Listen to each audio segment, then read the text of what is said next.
All parties Hurriyat conference has expressed grave concern over the plight of the detained Hurriyat leaders, activists and the youth in the various jails of India and occupied Kashmir.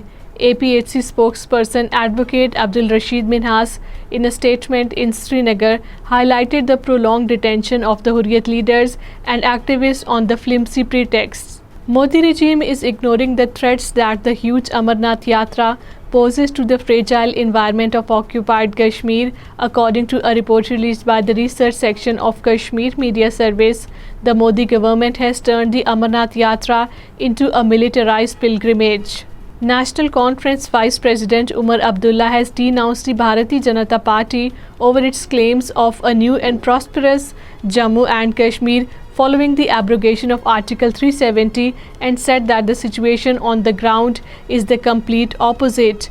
Umar Abdullah, addressing a rally at the Nagari in the Katwa district, said that I am compelled to ask what the people of the Kashmir have got in the past 5 years.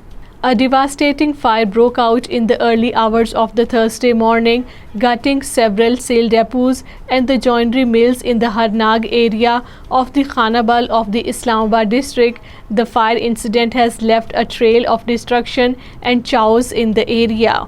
A petition has been filed in occupied Kashmir High Court questioning the release of the senior advocate Nazir Ahmad Ronga, who has been held under the draconian law, the Public Safety Act, since the last month. During the last 5 years, occupied Kashmir has recorded 28,172 road accidents, resulting in 8,965 fatalities and 36,615 injuries. To tackle the road safety challenges, the Indian government and its installed Kashmir administration failed to secure the lives of the common people in the occupied Kashmir.